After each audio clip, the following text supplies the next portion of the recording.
Em ơi. Em ơi em.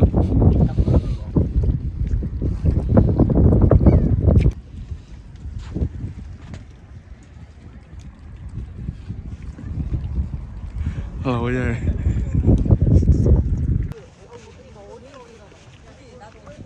Một tìm bro nghĩa một nghĩa.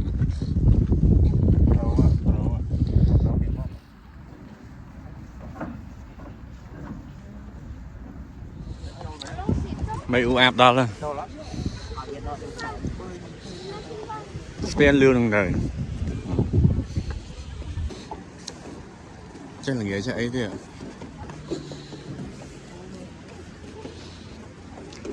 Ăn xì liệu mà nghe phong mà hả?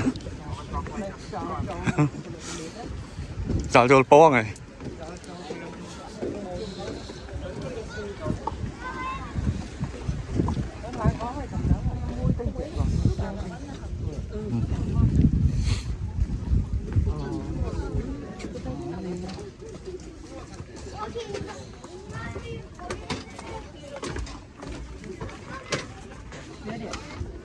Sự buồn là vô là sự buồn lắm. Sự buồn.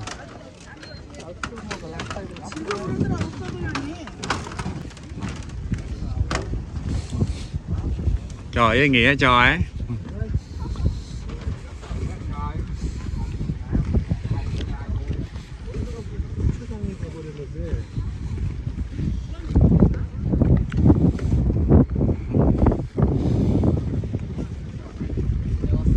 Hello. What's up?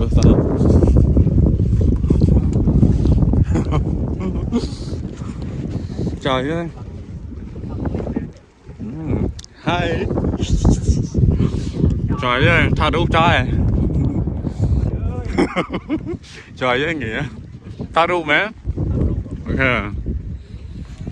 Trời ơi, sủa bố giặt lẽ á.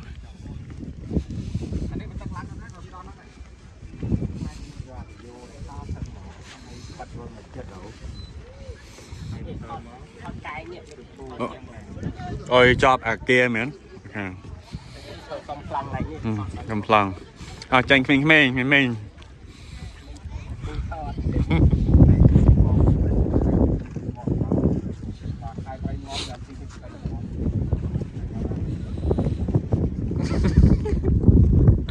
Tên áp đồ.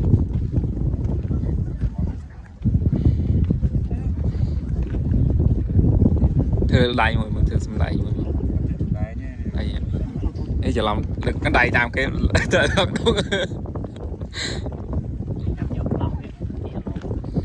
Trời lại lắm đi.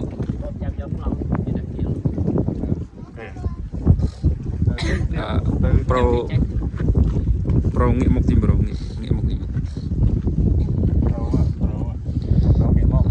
Pro nghĩa một tìm.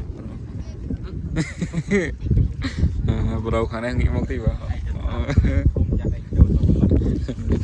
Bro nghĩa một này bro mấy tên này. Tụ buồn lắm thôi á. Thả rụp chiêng cái bông sợi rồi.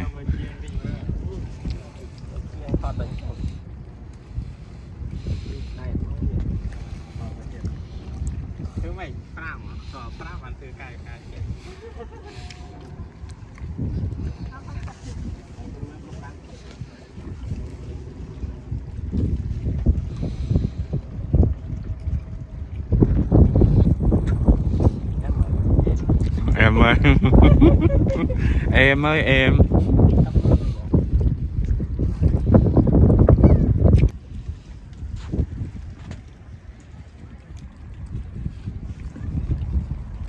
Lâu rồi.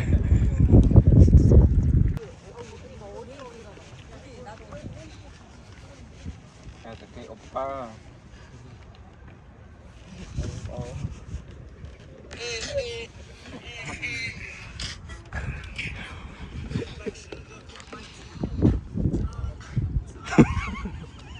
Vẫn cái hòm hình trắng như vậy.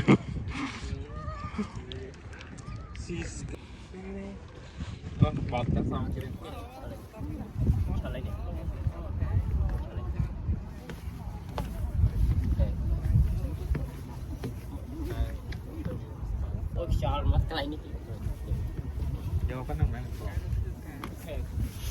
bông bộ bay trời lôi đáp rồi nghĩ năng đốt chất hai á tẻ rom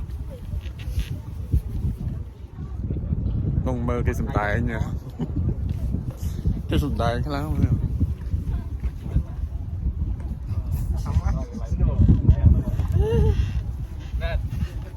con thay nó ló nè bà chê la la nữa mạnh cái kia nữa không sẽ chiêm với chăm chi được trong tay rồi rom mà clip mà tiktok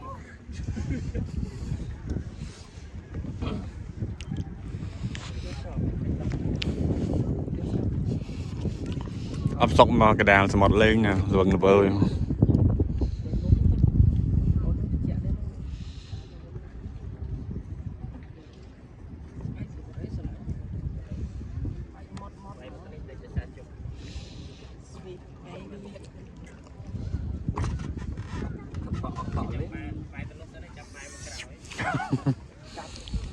có tiktok không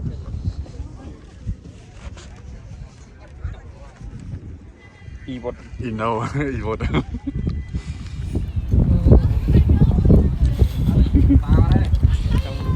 phá thằng này mà mày rồi cầm zoom zoom mày nè gì nó đây anh ta thọt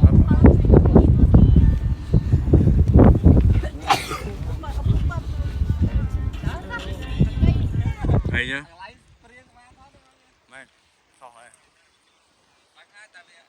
không têยังเปรี้ยงmáu đây khó mà miếng không tiktok vô mũi thôi mà có tiêu mũi rồi cảm ơn lắm nghe mình được phòng job video mình ơi đặt thang thọt đó mình thọt hơi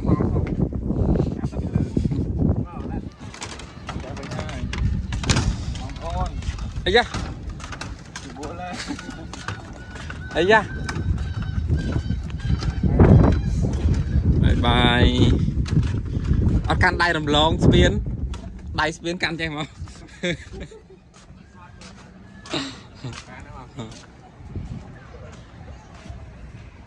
không một phải dừng vào này mó bẹt con ngủ từng ở đây sân vâng TikTok mà để đi prang à